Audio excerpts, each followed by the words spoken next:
మనందరి గురువైన బ్రహ్మర్షి పితామహ పత్రిజీ దంపతులకు ఆతపూర్వ ప్రణామాలు. మాకు ఈ జ్ఞానాన్ని ప్రసాదించిన మునిబాబు దంపతులకు ఆతపూర్వ ప్రణామాలు. మహావతార్ ఫౌండేషన్ రంగనాథ్ సార్కి, మేడం గారికి, జూమ్లో వీక్షిస్తున్న ప్రతి ఒక్కరికి ఆత ప్రణామాలు తెలియజేస్తాను మాస్టర్. ఈ సమగ్ర జీవన విధానం చెప్పడానికి నాకు అవకాశం ఇచ్చారు. అందరికీ ధన్యవాదాలండి. అసలు నాకు హెల్త్ గురించి ఎందుకు చెప్పాలనిపించిందంటే, ఇందా మీకు చెప్పాను కదా, మన ఈ మధ్య ఈ పేపర్లో చదివిన తర్వాత అందరు మరణాలు విపరీతంగా ఎక్కువైపోతున్నాయి. అది తెలిసిన తర్వాత ఇదివరకు నాకేంటంటే కొన్ని విధానాలు తెలిసినా పర్సన్ టు పర్సన్ చెప్పేవాడిని, ఇలా వీడియోలో చెప్పేవాడిని కాదు. ఎందుకంటే చెప్పడానికి నాకేంటో ధైర్యం ఉండేది కాదు. కానీ చెప్పి అందరికి తెలియపరచాలన్న దాని మీద ఈ ప్రయత్నం చేస్తున్నాను. ఫస్ట్‌గా ఏమైందంటే, నాకు 20 ఏళ్ల వయసప్పుడు వ్యాపార నిమిత్తం హైదరాబాద్‌లో ఉండాల్సిన పరిస్థితి ఏర్పడింది. అప్పుడు ఒక 6, 7 సంవత్సరాలు అక్కడ వ్యాపార నిమిత్తం ఉండటం వలన అక్కడ ఫ్యాక్టరీస్ మొత్తం ఊరు ఔట్‌స్కర్ట్స్‌లో ఉంటాయండి. 30 కిలోమీటర్లు, 40 కిలోమీటర్ల ఔట్‌స్కర్ట్స్‌లో ఉండటం వలన ఫుడ్ అవైలబిలిటీ ఉండేది కాదు.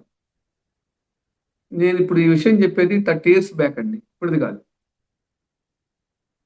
అప్పుడు సరైన ఆహారం లభ్యం కాకపోవటం వల్ల మార్నింగ్ పూట టిఫిన్ చేసేవాడిని. మళ్ళీ రాత్రికొచ్చేవాడిని. ఈ మధ్యలో ఏంటంటే కాఫీలు, టీలు అక్కడ ఏం దొరికితే అవి. సరైన ఆహారం ఉండేది కాదు. అప్పుడు నా హెల్త్ 6 ఏళ్లలో జీరో స్టేజ్‌కొచ్చింది. అంటే ఏంటంటే మొత్తం టాబ్లెట్స్ మయం. అన్నం అరగటానికి టాబ్లెట్. తలనొప్పొస్తుండేది. Gas trouble. నిద్ర పట్టదు. ఇలా ప్రతిదానికి tablets 20 tablets minimum every day కొన్నేళ్ల పాటు వాడాల్సిన పరిస్థితి ఏర్పడింది. హెల్త్ జీరో స్టేజ్‌కొచ్చేసింది. అప్పుడు మళ్ళీ తెనాలొచ్చాను. ఇంగ్లీష్‌లో దీనికి ఎన్నేళ్లైనా నాకు రెమెడీ దొరకకపోయేటప్పటికి హోమియో మీద ఆధారపడ్డాను. అది తాత్కాలికంగా గాని పర్మనెంట్ రాలేదు. ఆయుర్వేదం మీద కూడా ఆధారపడ్డా. అది హీట్ చేయటము, దాని విధానం తెలియక అది కూడా అయిపోయింది. తర్వాత యోగా క్లాసెస్‌కి వెళ్ళాను. ఒక ముగ్గురు గురువుల దగ్గర యోగా క్లాసెస్ వెళ్ళాను. ఆ యోగాలో 80% ప్రాబ్లమ్స్ క్లియర్ అయింది. ఒక 3 ఏళ్ల పాటు.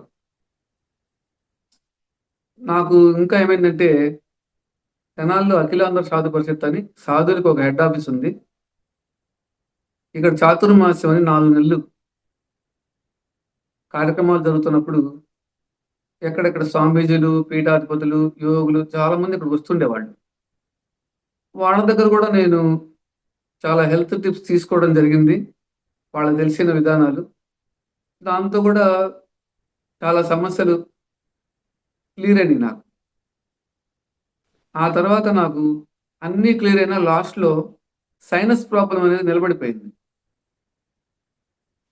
అంటే ఒక జలుబుకి సైనస్ ప్రాబ్లమ్ ఎలా అంటే మంచు తగలంగానే తుమ్ములొచ్చాయి. చింతపండు ఫుడ్‌లో తగిలినా కూడా మళ్ళీ తుమ్ములొచ్చాయి. డస్ట్ అలర్జీ వల్ల వచ్చాయి. అది మాత్రం తగ్గలేదు. దానికేమైంది, ఆక్యుప్రెషర్ అని ఒకటి తెలుసుకొని అక్కడికి వెళ్ళాను. ఆ ఆక్యుప్రెషర్‌లో 4 డేస్‌లో, 5 డేస్‌లో ఆ ప్రాబ్లమ్ క్లియర్ అయింది. 3, 4 ఇయర్స్ ప్రాబ్లము 4 డేస్‌లో క్లియర్ అయిపోయింది. బాడీలో ఎక్కడెక్కడ ఉన్న సైనస్ మొత్తం కొట్టుకొచ్చేసింది. కానీ చాలా బాడీ స్ట్రగుల్ అయిందప్పుడు. 4, 5 డేస్‌లో క్లియర్ అయిన తర్వాత నాకు చాలా ఆశ్చర్యం వేసింది. కాలులో ఆక్యుప్రెషర్ చేస్తే ఈ ప్రాబ్లమ్ పోవటం ఏంటి అని చెప్పి నాకు చాలా ఇంట్రెస్ట్ కలిగి నేను ఆ డాక్టర్ గారికి చాలా సేవలు చేసుకొని ఆక్యుపంక్చర్ నేర్చుకున్నాను నేను ఒక 6 మంత్స్. కాల్లో ఇప్పుడు సారు చేతుల్లో ముద్రలు ఎలా చెప్పారో, నేను కాల్లో ఆక్యుపంక్చర్ పాయింట్స్ నేర్చుకున్నాను. నేర్చుకొని చాలా మందికి ప్రాబ్లమ్స్ ఉన్నోళ్ళకి నేను అవి చూపించడం జరిగింది. ఈ విధంగా ఒక ఒక పాయింట్ ఉందండి. ఆహ్, కొత్త డాక్టర్ కన్నా పాత రోగి మేలని నాకేమైందంటే కంప్లీట్ జీరో స్టేజ్‌కెళ్ళినోళ్ళని హెల్త్ మీద నాకు వివిధ కోణాల్లో మంచి అవేర్‌నెస్ వచ్చింది. ఏ ఏ రకమైన ప్రాబ్లమ్ అయినా ఎవరికి ఏం చెప్పాలో, ఏ విధంగా వాళ్ళకి చెప్తే వాళ్ళ బాడీ కండిషన్ బట్టి ఏం చెప్పాలో వాళ్ళకి దానికి సంబంధించి చెప్పి వాళ్ళని ఆ రెమెడీస్ చెప్పడం. ఇప్పుడు సార్ ఎలా పాయింట్స్ చెప్పారో అట్లా. నాకు ఆ వ్యక్తిని చూసినప్పుడు వాళ్ళ హిస్టరీ విన్నప్పుడు నాకు అర్థమవుతుంది. వీళ్ళకి ఆక్యుపేర్ చెప్పాలా? ఆక్యుపంక్చర్ చెప్పాలా? ఫుడ్ టెక్నిక్స్ ఏమైనా చెప్పాలా? జీవనశైలి చెప్పాలా? ఈ విధం మీద కొన్ని కొన్ని బాగా ఆహ్, రీసెర్చ్ చేశాను బాగా. ఆ రీసెర్చ్‌లో ఆ విధంగా కనీసం ఇప్పటికి ఒక 10, 15 వేల మందికి చెప్పుంటాను. కానీ మౌత్ పబ్లిసిటీ ఇలా పబ్లిక్‌గా ఎప్పుడు నాకు అవకాశం రాలేదు. ఈ మధ్య తెనాలిలో మాకు దీని మీద పౌర్ణమి ధ్యానం జరుగుతూ ఉంటుంది. అక్కడ క్లాస్ చెప్పాలి అన్నప్పుడు నేను కొంచెం ప్రిపేర్ అయ్యాననమాట. మొన్న ఈ మధ్య కూడా వేరే ఛానెల్‌లో చెప్పడం జరిగింది. అనుకోకుండా ఒక 2500 మెంబర్స్ చూసి బాగా దాని మీద రియాక్ట్ అయ్యారు. నా నంబర్ తీసుకున్నారు.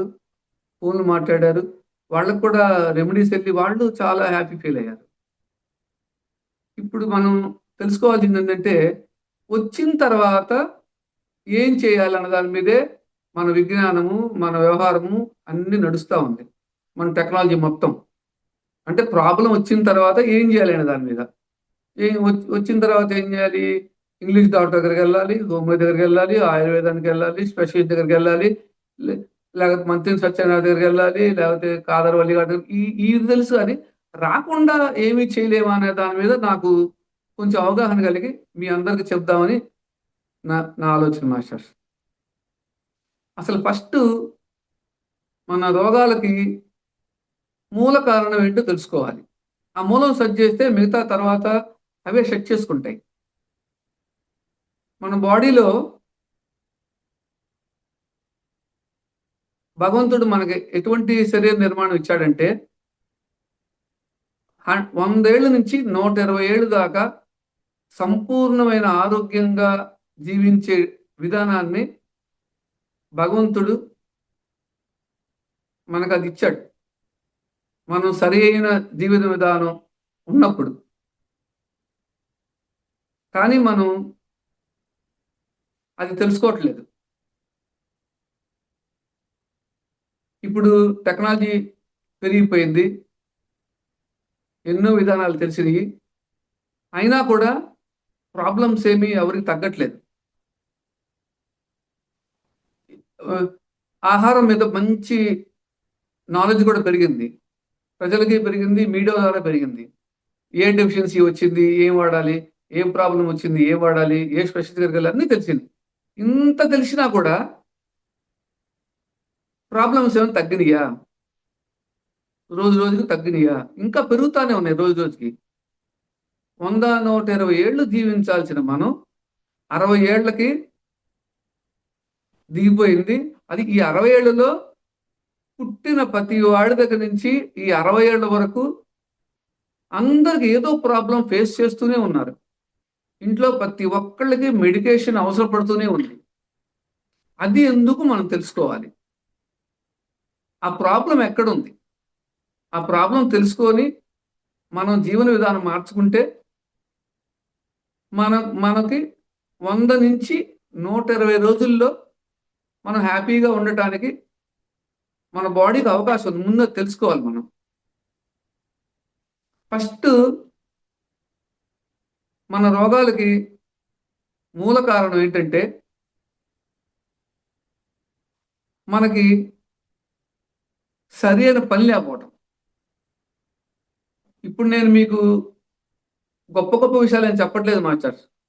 మనకి పెద్ద పెద్ద డైట్లు అంటే 5th క్లాసు 6th క్లాసు అవి స్టాండర్డ్స్ అనుకోండి. నేను మీకు చెప్పబోయేది ఆలు ఏబిసిడీలు మాత్రమే. ఫస్ట్ మనకు ఆలు ఏబిసిడీలు తెలిస్తే ఆ తర్వాత ఏ క్లాస్కి వెళ్ళి ఏం చేసినా దాంట్లో ఒక విలువ ఉంటుంది. మనం ఇప్పుడు ఆలు ఏబిసిడీలు మర్చిపోయాం. మళ్ళీ తిరిగి తెలుసుకుందాం. అవి తెలుసుకున్నా మనం 100, 120 ఏళ్ళు ఎలా బతకాలో మనం తెలుసుకోవటమే.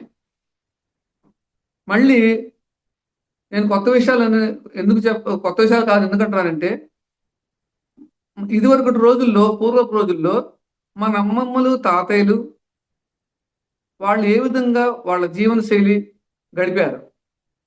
వాళ్ళెందుకు అన్నేళ్ళు ఆరోగ్యంగా ఉన్నారు? వాళ్ళేం పాటించారు? మనం ఇంత తెలివితేటలుండి మనం ఏం పాటించట్లేదు. మనం ఆ విధానం తెలుసుకోవడమే ఇప్పుడు చేయాల్సింది. కొత్తగా ఏమి తెలుసుకోక్కర్లేదు. మన పూర్వీకులు ఏం చేశారు? ఏం పద్ధతులు పాటించారు? అవి తెలుసుకొని మనం ఆచరిస్తే మనం ఆయురారోగ్యాలతో జీవించొచ్చు. ఇప్పుడు పాయింట్ ఏంటంటే, మన రోగాలకి మూల కారణం ఏంటి? అందరూ అనుకుంటారు విటమిన్ డెఫిషియన్సీ, క్లైమేట్ పొల్యూషను, ఇంకా రకరకాల కారణాలు ఏమైనా ఉండొచ్చు. కానీ మనకి సరైన పని లేకపోవటం. ఎవరికి తిన్న ఆహారం అరిగించుకునేంత కూడా పని చేయటం లేదు. ఇదివరకటి రోజుల్లో మన వాళ్ళు ఏం చేశారు? మార్నింగ్ లెగవగానే టాయిలెట్స్‌కి వెళ్ళాలంటే ఒక 1/2 కిలోమీటర్, 1 కిలోమీటర్ వెళ్ళేవాళ్ళు. వాటర్ తీసుకొని వెళ్ళేవాళ్ళు. ఆ వెళ్ళినప్పుడే వాళ్ళకి బాడీ ఎక్సర్సైజ్ అయిపోయి, అక్కడ ఎక్స్‌క్రీషన్ జరిగిపోయి, ముందు 80% ప్రాబ్లము ఫస్ట్ ఎక్స్‌క్రీషన్‌లోనే జరిగిపోతుంది వాళ్ళకి. అంటే అక్కడ బాడీ ఫుల్ ఎక్సర్సైజ్ అయిపోయేది. మళ్ళీ వచ్చిన తర్వాత ప్రతిదీ బియ్యం దంచుకొని తినేవాళ్ళు. ఇంట్లో ప్రతి పని చేసుకునేవాళ్ళు. ఇట్లా ఎంత మటుకు అవకాశం ఉంటే అందరూ ఇంట్లో ప్రతి వాళ్ళు కష్టపడి పనిచేసేవాళ్ళు. ఆ కష్టంలో వాళ్ళకి ఫుడ్ డైజెషన్ అయిపోయేది.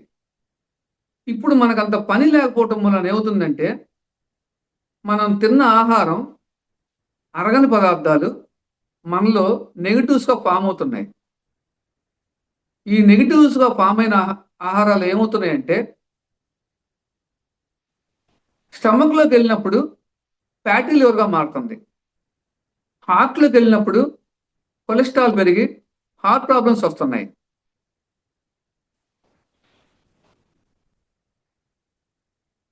గుండెల్లోకెళ్ళినప్పుడు, లంగ్స్‌లోకెళ్ళినప్పుడు కఫతత్వంగా మారి దానికి సంబంధించిన ప్రాబ్లమ్స్ వస్తున్నాయి. ఈ కాళ్ళు నొప్పులు, కీళ్ళవాతం వీటికి ఏమవుతుందంటే గ్యాసెస్ ఫార్మ్ అయ్యి అక్కడ ఎనర్జీ ట్రాన్స్‌ఫర్మేషన్ అవ్వక, ఆ గ్యాసెస్ వల్ల కీళ్ళ నొప్పులు, ప్రతి జాయింట్ పెయిన్స్ ఇవి రావటం మొదలైనయి. ఇదేంటి తిన్న పదార్థాలు నెగెటివ్స్‌గా మారి ఏ పార్ట్‌లో ఎక్కడ స్టాగ్నెంట్ అయితే ఆ ప్రాబ్లమ్స్ క్రియేట్ అవుతున్నాయి. అవి మన పూర్వ రోజుల్లో ఉన్నాయా? అసలు ఆ సమస్యలు తెలుసా? అప్పుడు షుగరు, బీపీ, థైరాయిడ్ ఈ ప్రాబ్లమ్స్ విన్నామా అసలు మనం? ఇప్పుడెందుకు వస్తున్నాయి?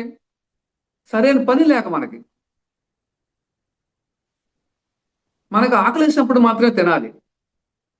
ఇప్పుడు ఒక టైం లేదు, ఒక వ్యవహారం లేదు, ఏమీ లేదు. ఇష్టం వచ్చిన టైమింగ్స్‌లో తింటున్నాము. ఒక జీవన విధానంలో తినటం లేదు. సరే మళ్ళీ తినేది ఎలా తింటున్నాము? అసలెవరైనా మనసు పెడుతున్నారా? ఫుడ్‌కి మనం రెస్పెక్ట్ ఇస్తున్నామా అసలు?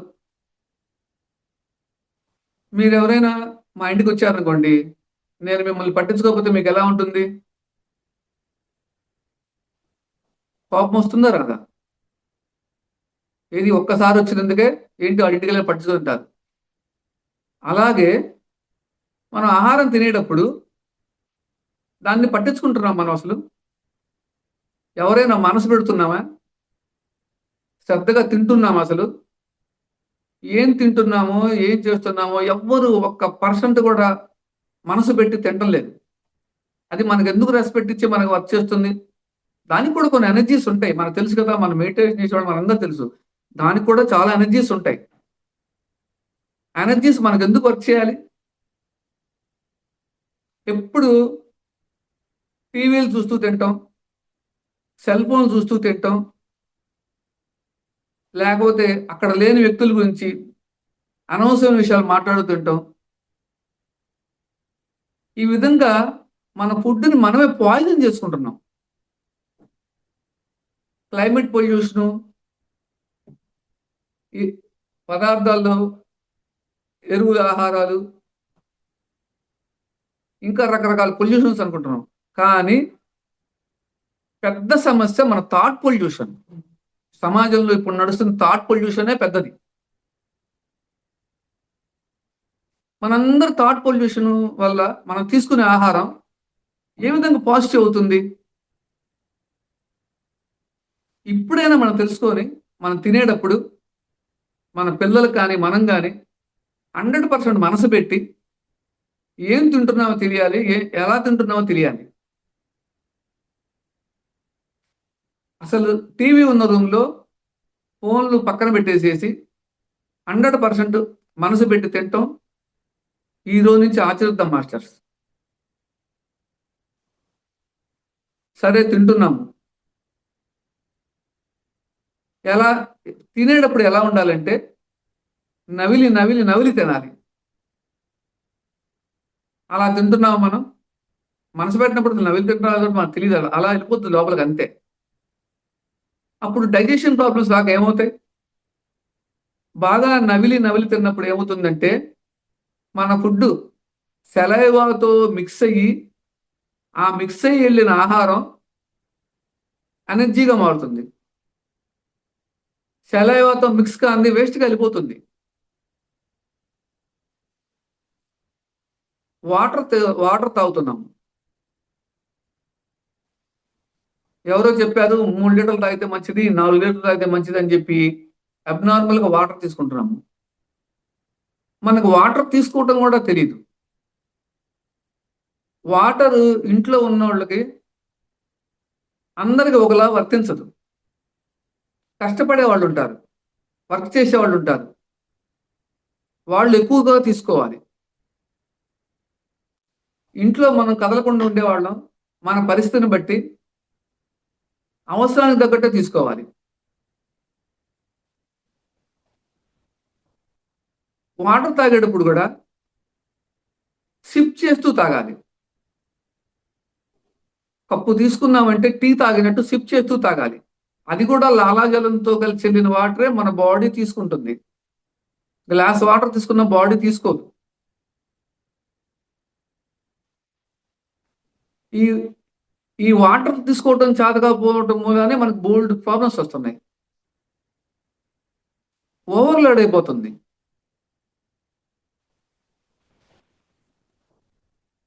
ఇంట్లో తక్కువ పని చేస్తుంటారు. బాడీ మనకు ఇండికేషన్ ఇస్తుంది వాటర్ తగ్గినప్పుడు. దప్పిక రూపంలో ఇండికేషన్ ఇస్తుంది. అప్పుడు వాటర్ తీసుకోమని. లేకపోతే యూరిన్ స్మెల్ గాని, మోషన్ స్మెల్ గాని వచ్చినప్పుడు బాడీలో వాటర్ డెఫిషియన్సీ అని చెప్పి మనకు ఒక ఇండికేషన్ కంపల్సరీ వస్తుంది తగ్గింది అంటే. ఆ ఇండికేషన్ ప్రకారం కూడా మనం ఫాలో అవ్వచ్చు. మనం తీసుకునే ఆహారం 100% మనసు పెట్టి తీసుకున్నప్పుడు, ఇష్టంగా తీసుకున్నప్పుడు బాడీ ఎనర్జిటిక్‌గా మారుతుంది. అన్నం పరబ్రహ్మ స్వరూపం. ఒక్కసారి అన్నాన్ని అనుకోండి. అన్నపూర్ణే సదాపూర్ణే శంకర ప్రాణవల్లవే జ్ఞాన వైరాగ్య సిద్ధిద్దం భిక్షాం దేహి చ పార్వతి. గుళ్ళోకెళ్తాం. ఒక స్పూను ప్రసాదం పెడతారు. అన్నము ఎంతో పవిత్రంగా తీసుకుంటాం. ఒక్క స్పూను తీర్థం ఇస్తారు. ఆ వాటర్‌ని తీర్థంగా తీసుకుంటాం. మనం తీసుకునే అన్నాన్ని కూడా ప్రసాద భావంతో తీసుకోవాలి. ప్రసాద భావన ఉండాలి. ఆ గుళ్ళోకెళ్ళినప్పుడే ప్రసాదం అనుకోకూడదు. మనం ఇంట్లో వండుకున్న ప్రతి పదార్థం కూడా ప్రసాద భావంతో తీసుకోవాలి, ఇష్టంగా తినాలి. తీసుకునే వాటర్ కూడా తీర్థం అనుకోవాలి. దాని మీద కూడా ఒక పవిత్ర భావన ఉండాలి. అలా తీసుకున్నప్పుడు వాటి నుంచి వచ్చే ఎనర్జీ వేరు. మనం అలా తీసుకుంటున్నామా లేదా ఒకసారి ఆలోచించుకోండి. ఇవాళ నుంచి అలా తీసుకోండి, మీకు 40 days లో మీకు ఎనర్జీస్ ఎంత మారిపోతాయో. మనకి ఒక పాయింట్ గుర్తుపెట్టుకోవాలి మాస్టర్స్. ఆరోగ్యంగా జీవించడానికి అనవసరంగా ఒక్క పైసా కూడా ఖర్చు కాదు. అనారోగ్యంగా జీవించే వాళ్ళకి ఎన్ని కోట్లున్నా సరిపోవు. అది మనం మైండ్లో పెట్టుకోవాలి.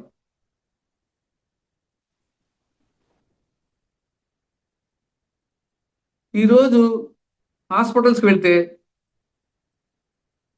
సూపర్ స్పెషాలిటీ హాస్పిటల్స్ ప్రతి పార్ట్కి ఒక డాక్టర్ వచ్చేసాడు. మొన్న ఈ మధ్య నేను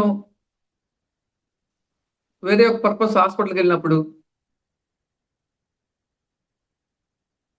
అక్కడ వాళ్ళు షుగర్ దానికి వెళ్తే షుగర్కి ఒక డాక్టర్ ఉన్నాడు, మోకాళ్ళ నొప్పి కూడా ఉన్నాడు, థైరాయిడ్ కూడా ఉన్నారు, బ్రెయిన్ కూడా ఉన్నాడు. పోనీ వెళ్తే ఏమన్నా పని అవుతుందా అంటే పొద్దు నుంచి సాయం దాకా అక్కడ ఉండటమే.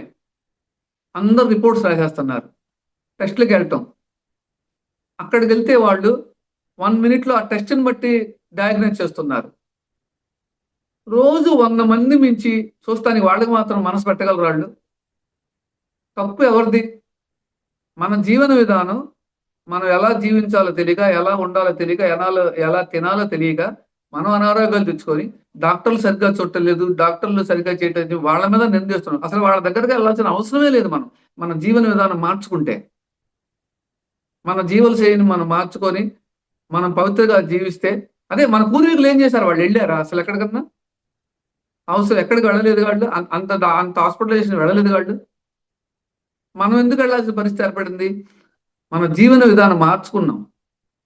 మనం తెలివిగా ఉన్నాం అనుకుంటాం, కానీ తెలివిగా లేము, అజ్ఞానంతోనే ఉన్నాం. అజ్ఞానమే పెరిగిపోతుంది మనకి. మార్నింగ్ లెగిసిన తర్వాత మనం ఈ రోజుల్లో బ్రష్ చేసినప్పుడు పేస్ట్ వాడుతున్నాం. ఆ పేస్ట్లో ఎస్ఎల్ఎస్ అని ఒక కెమికల్ ఉంటుంది.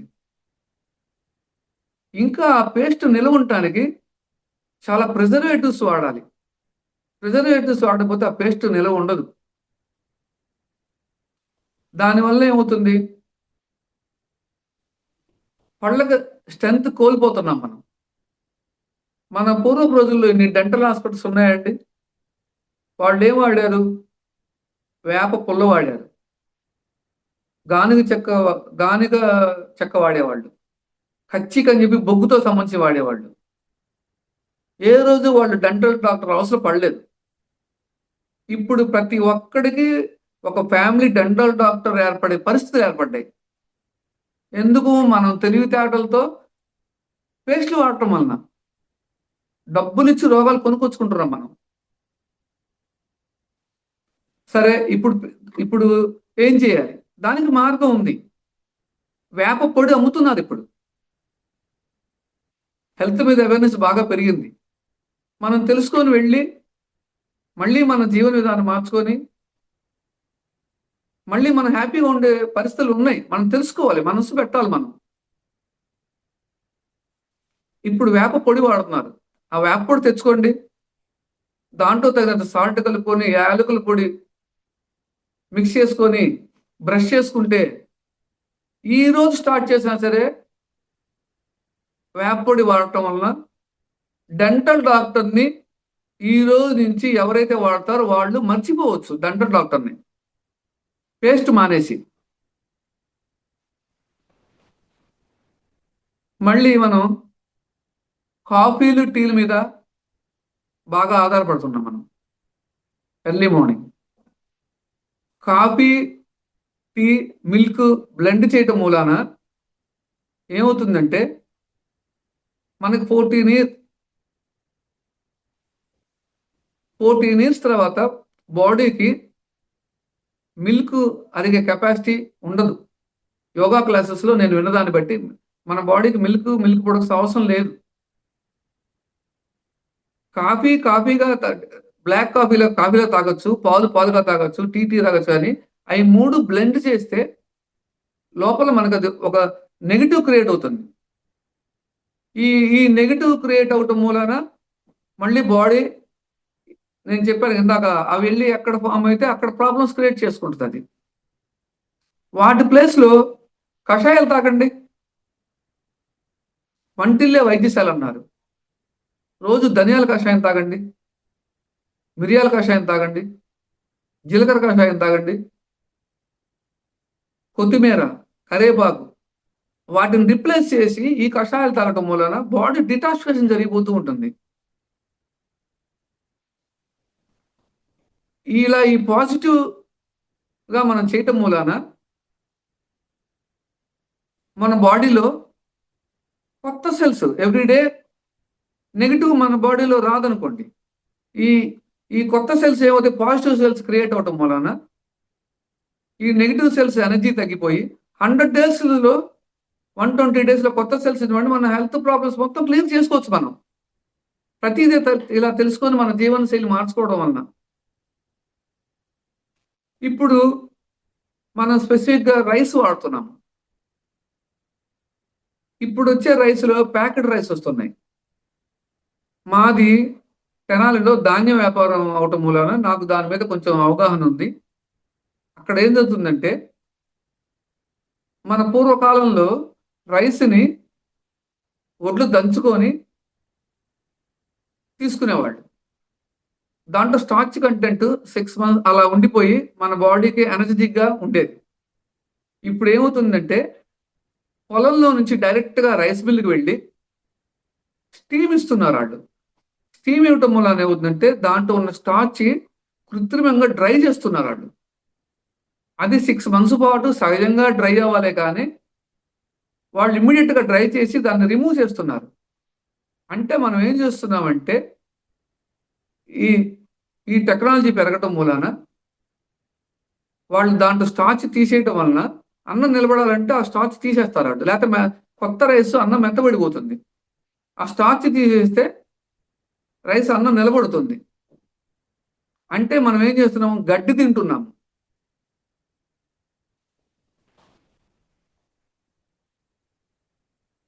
రోజు గడ్డి తింటున్నాం మనం. ఎంత టెక్నాలజీ పెరిగింది మనకి, ఎంత అవేర్నెస్ పెరిగిందా తగ్గిందా? ఎవరి వాళ్ళు చెక్ చేసుకోవాలి మాస్టర్స్. మన అమ్మమ్మల తాతయ్యలు ఏం చేశారు? పాత బియ్యం తీసుకొని చక్కగా తిని హ్యాపీగా ఉన్నారు. మనం నీట్గా ఉండే రైస్ తీసుకొని, అది వరకు దాని మీద ఒక లేయర్ ఉండేది. ఆ లేయర్ వలన బి కాంప్లెక్స్ వచ్చేది బాడీకి. ఇప్పుడేంటి, ముత్యాల్లా ఉండాలి, పాలిష్ బియ్యం తినాలి, వైట్గా ఉండాలి. ఈ వైట్గా ఉండడం దాని లేయర్స్ అన్ని రిమూవ్ అయిపోయి బలవర్ధకమైన ఫుడ్ అంతా మన గేదెలకు వేస్తున్నాము. బలం లేని గడ్డి మనం తింటున్నాము. సరే, ఇప్పుడు దానికి ఏం చేయాలి? ఇప్పుడు రైస్ మిల్కి వెళ్ళండి, రైస్ షాప్స్కి వెళ్ళండి. మీరు వెళ్ళి మాకు రా రైస్ అని అడగండి. స్టీమ్ బియ్యం వద్దు, ఎందుకంటే చక్కగా రాస్తున్నారు స్టీమ్ రైస్ అని రాస్తున్నారు. ఆ స్టీమ్ రైస్ తీసుకోవద్దు. ప్యాకెట్ రైస్లో మీరు పాత బియ్యం అని అడగండి. ముడి ముడి దాన్ని ఏమంటారు, ముడి బియ్యం అని అడగండి, ఇస్తారు. 1 లేయర్ ఉండటం మంచిది. విటమిన్ B12 డెఫిషియన్సీ ఇది వరకు మనం వినలేదు. Vitamin B12, A, B, C, D ఏదేదో చెప్తూనే ఉన్నారు. ఆ రైస్ మీద ఉన్న ఫస్ట్ లేయర్ వల్ల బి కాంప్లెక్స్ సంబంధించిన విటమిన్స్ అన్ని ఆ లేయర్లోనే ఉన్నాయి. ఈ రోజు నుంచి మార్చి తినండి. 60%, 70% రైసే కదా మనం తినేది. ఆ ఎనర్జెటిక్ రైసు ఇవాళ నుంచి షాప్కి వెళ్ళి పచ్చి బియ్యం, స్టీమ్ రైస్ వద్దు, పచ్చి బియ్యం అని అడగండి, ముడి బియ్యం అని అడగండి, దంపుడు బియ్యం అని అడగండి. అవి తెచ్చి ఈ రోజు నుంచి వాడండి. 100 డేస్లో మీరు ఎంత ఎనర్జెటిక్గా తయారవుతారో. అలా ప్రతిదీ మనం తెలుసుకొని ఇప్పుడు ఇది వరకు రోజులు దొరికేది కాదు. ఇప్పుడు అన్ని అవేర్నెస్ పెరిగింది, దొరుకుతున్నాయి. మనం మన బాడీ మీద కనీసం 1 అవర్ మైండ్ పెట్టాలి. ఏం తింటున్నాము, ఏం చేస్తున్నాము. ఎవరికి ఈ రోజుల్లో ఎవరి శరీరం మీద వాళ్ళకి ఒక 1 అవర్ కూడా మనసు పెట్టే టైం ఇవ్వట్లేదు. దేనికి ఉంటున్నామో, లక్ష్యం ఏంటో కూడా తెలియటల్లా. దేనికి పరిగెడుతున్నామో తెలియటల్లా.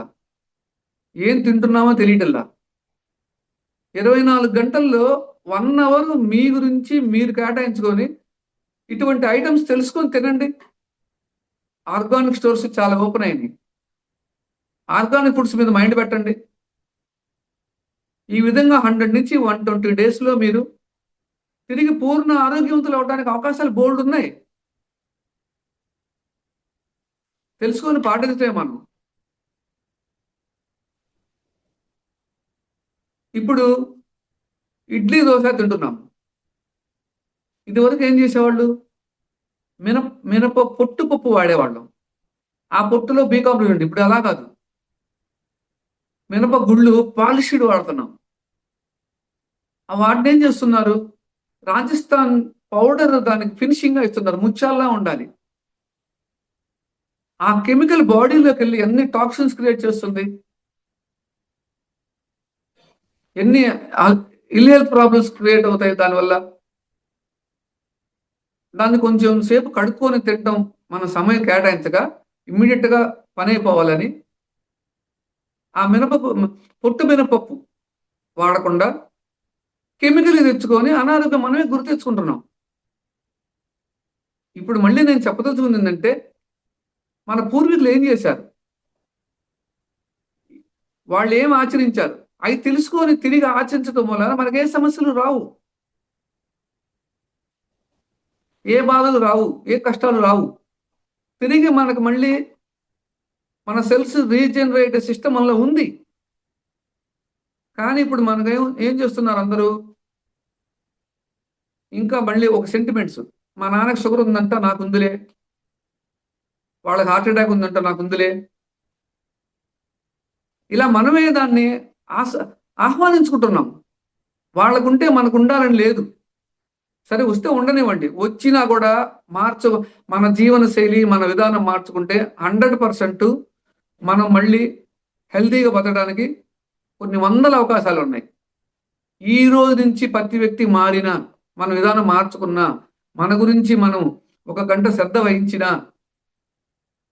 చాలా హ్యాపీగా జీవించవచ్చు మాస్టర్స్. ఇంకా ప్రతి ప్రొడక్ట్ మీద చాలా వివరణ ఉందండి. సమయం లేదు. నేను మళ్ళీ ఇంకోసారి ఇంకో క్లాస్ తీసుకుంటాను. అంటే పసుపు ఎలా వాడాలి, కందిపప్పు ఏం తీసుకోవాలి, ఆయిల్స్ ఎలా వాడాలి, దీని మీద ఒక డెప్త్ సబ్జెక్ట్ ఉంది. ఇంకోసారి హెల్త్ క్లాస్లో దాని నుంచి మీకు వివరిస్తాను మాస్టర్స్. ఈ అవకాశం ఇచ్చిన మహాతవర్ ఫౌండేషన్ వారికి ధన్యవాదాలు మేడం.